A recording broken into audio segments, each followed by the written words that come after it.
Welcome to another session on Microsoft Office Excel. And this time round, I want us we talk about pivot tables. First, we need to understand what pivot tables are. A pivot table is a summary of your data packaged in a chart that lets you to report and explore trends based on your information. And basically, pivot tables works when you have a lot of data. Remember, the core objective of having Microsoft Office Excel is to be able to help you analyze and perform calculations. So here, I'll be dealing with sample data as I try to demonstrate to you how to use this very critical function in Excel, which we are calling pivot table. For example, here I have data in the form of groups or group names, and these ones are recurring different times. In this case, as you can see there, exercise 1 is you have a list of repeating group names. Using the pivot table, count how many times each group name appears in the list. And we are going to have the pivot table appear in this particular tab. In this case, it says we notice that this pivot table is a list comprised of each group, only one appearing once. So what we'll do, we'll add another column here, and then we call it number, so that we can be able to say how many times we are able to count how many times it's going to come. Then you write 1, because each of the group appears only once. You copy down. As you use, you copy down, but in this case, I tried to double click and then it appears for me up to the end. Each group appearing once. So here, when you are using pivot tables, you have to ensure there is no empty column or empty row. There is no row or column which separates your data. Your data must be together. Then after you have done that, in this case, we want to see how many times each group appears. So you need to use your pivot table, you go to insert. Remember, in this case, you click anywhere on your data. And we have said this particular data should not have any empty rows or empty columns. In some situations, you are requested to select, but we don't have to select. You click anywhere on your data, then go to the insert tab here, then you click on pivot table. The moment you click on the pivot table, you get a pivot table dialog box. In this case, it says, choose the data that you want to analyze. And you can see there, the data has already been selected. It ranges from the cell E1 up to the cell, which we are calling there F312. Then it says, choose where you want your pivot table report to be placed. In this case, we say the existing worksheet. Then you click where you want it. We want it the far right of this here, and then you click OK. Sometimes when you are working up with the pivot tables, we say it's more or less like working with the trial and the error, because you are able to put the data trying to see on the best format that you want. Then in this case, you just select that you want the group name and the number. And then in this case, it is summarized and showed you that, for example, the Buzzworth company appears 32 times. Yeah.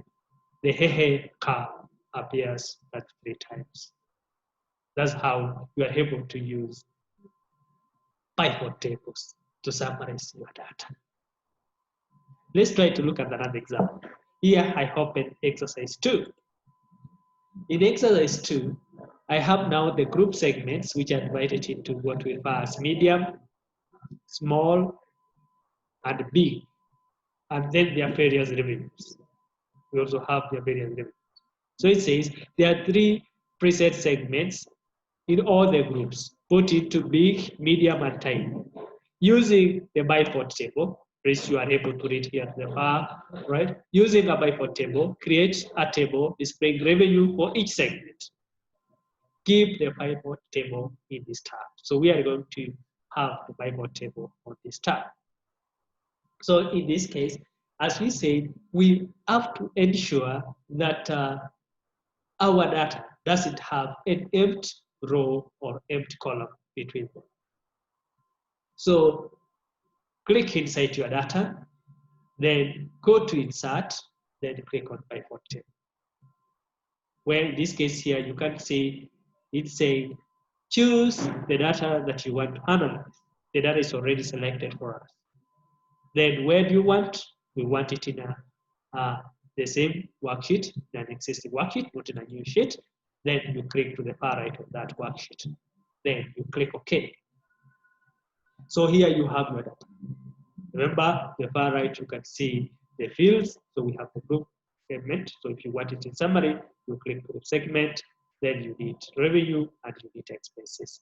And in this case here, you are able to see your summary information of what you have. And in this case, if you look down here, you are able to see the calculation, which is the sum. Otherwise, you can be able to change the kind of calculation that you want analyzed here. So you can click here and then you say value field settings. And on the value field settings, you can choose what you want. Maybe you want the average, you want the maximum, you want the minimum. If you wanted the average of it, then you click on average, then you click OK, then you'll be able to find this changing in the column headings. But by default here, remember, it is changing the average of the expenses. But here we also have the sum of revenue. You want to return it back, click on this and say value field settings, then you turn it back to sum and click OK. If you wanted to change the format of this, for example, you can see this one, then you click here on this particular field, value field settings, then you choose the number format.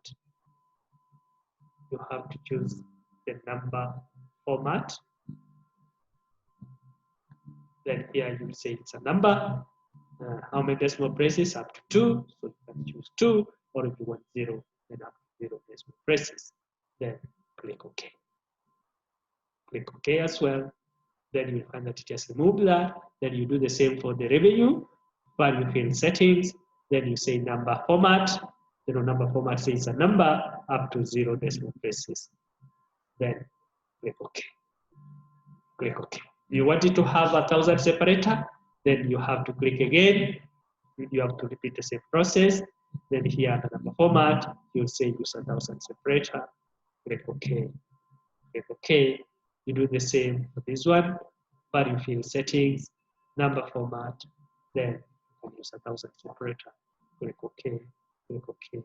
And then you'll be able to find it changing by using 1,000 separator.